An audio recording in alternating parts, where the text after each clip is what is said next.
All right, picture this. It is 6 months into a pandemic. Over 700,000 people across 215 countries have died. Nearly 175,000 of those in your lovely home of the United States of America. You've been cooped up inside for 4, maybe 5 months, and while we did get 5G in exchange for coronavirus, it's fast, but not fast enough for you. You've heard whispers on the Cursed Bird website in Zuckville about a virtual convention here or a cosplay contest there, but you know that won't scratch your itch. And oh boy, is it an itchy one. Just as you start to lose your hope, your prayers are answered. Iowa made the terrible decision to not cancel events, and that includes Animazing. Yes, Animazing. A convention that has, miraculously, against all odds, been gracing Iowa for 10 or something long years. Now, I need to throw this one out there as soon as possible. Animazing is run by Ryan Kopf. I don't know how to pronounce it. That name might ring some bells for you. I, unfortunately, cannot discuss with you why that name might ring a bell, because this video is purely just me reporting on what happened at Animazing, not passing any judgments or sharing any kind of information or... Listen, I'm not playing little legal games with little angry men. Use the 5G that coronavirus gave us to Google it. Has the spelling for his name been there? Has it been there the whole time? Gotta get rid of that. It's a good thing this video is only about Animazing and not about whatever that could possibly be about. Anyway, I'm not joking with any of this, by the way. An actual in-person anime convention for real happened in America in July of 2020. So there is a lot to unpack here, but thankfully some people were kind enough to document their experience this year, so I've gathered up all of that fun for us to enjoy together, and we can find out what it is really like to be foolish enough to attend a convention in the middle of a goddamn pandemic. They had guests, they had panels with no masks, and they had 10-minute long recorder performances. Buckle up, guys! I unfortunately do have to give some credit to the con for following state law or whatever, I guess. They had masks listed in their rules, not that anybody sharing a microphone wore one at all, and they did block off some seats in windowless rooms so people couldn't mouth breathe too close or whatever, but okay. So, let's start with the program. They did have guests, with their big names being Gigi Edgley, I don't know how to pronounce it, and Chuck Huber. I can't find any, visual proof that they were at the con because attendance was so low, shocker, but Gigi tweeted that she would be on the floor all day doing photo ops, of all things, and she also shared her schedule, which means that she was either being carried around on a TV screen live streaming from her house, or she was taking a plane across more than one state to meet people at a convention. Chuck Huber had an autograph session booked as well, but he's not super active on social media, so who knows, I can't tell if he went in person or not. I don't know. They had guests, they shouldn't have shown up at the end. They had some local repeat guests like Samurai Dan and Jillian, who definitely didn't have masks on during the opening ceremonies, or whenever this was, or during their panel, including when they brought a volunteer on stage, guys. No mask. Here. Awesome, there are stairs over there, you'll want to use those. They're safer than the forward building. Come on, what's your name?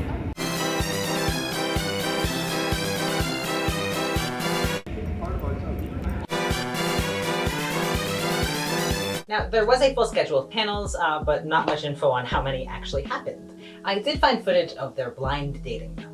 5 people all on a stage together, in a closed room, talking loudly, laughing, and speaking moistly. Without masks, of course, and I don't think that's 6 feet apart. That is definitely not 6 feet apart. No, Yeah, then go hang out with that weirdo. He'll take you to really interesting places that you probably will not get corona from. Yeah, like the back alley behind a bar. All right. The cherry on top of this germ hell was that while scrubbing through the actual video of the panel, I happened to catch this. Because Link has 2 right shoes. Don't call me out like that. Yeah, he forgot his left boot. Aren't they awesome? In North Dakota. Hey, no! Did you get that? They came from out of state, and they're on stage with no mask. Speaking moistly. Fucking great. Love it. Also on the program was the masquerade, another closed space with shared microphones and minimal face masks, though some people did wear them. Overall, their masquerade was quite entertaining to watch. Somebody live streamed it. There were a lot of heartfelt, energetic performances, but I need to take a moment to appreciate one act, which was a solid 10 minutes of one person playing the recorder. I'm not kidding. Watch the scrubbing on the bottom. 10 minutes, one person, recorder performance.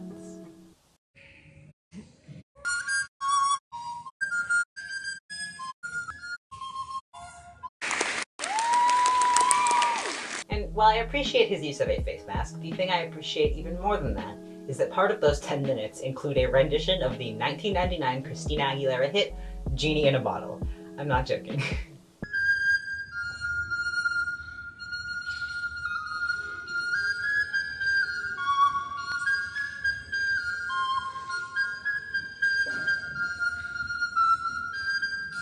The masquerade overall was, like I said, very exciting. A lot of knee-slapping moments that really, really hit the comedic mark. The crowd was absolutely howling with laughter at all of these jokes. Just losing it, cracking up, loving it. And last. Okay, after that quick medical break. Like, they don't seem slippery or anything, but like 6 people had like fallen up them or down them this weekend. Beware the stairs, I guess. Yeah. Yeah, our official 2021 logo, beware the stairs. Moving on to the dealer's hall, I guess. Looking at these pictures, yes, I will give it to them. They definitely left more than enough room for every attendee to social distance at every booth that they are shopping at. Though part of me has to wonder how much of that was compliance and how much of that was vendor attendance. Anyway, dealers' halls are germ city at a regular convention. You've probably heard the term con crud or con plague before. It's kind of a flip of a coin whether or not you will make it out of an unhygienic place like a convention without getting sick, no matter how careful you are. Guess what? Even with masks, this con is no different. There's lots of people touching everything and then putting it back and then pulling their mask off for a photo before putting it back on and going to touch more things. I can't make any assumptions, though I refuse to let the little man slap me. There is nothing to say that there wasn't somebody disinfecting every single surface at every single booth.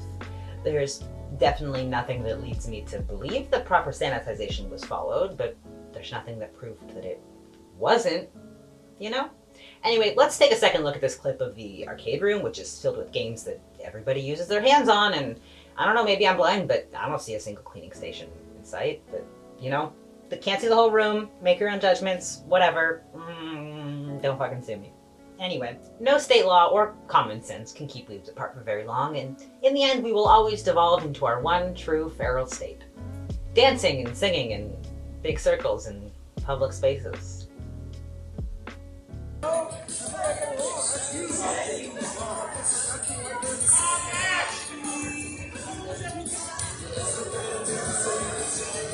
Take on me, take on me, take me on.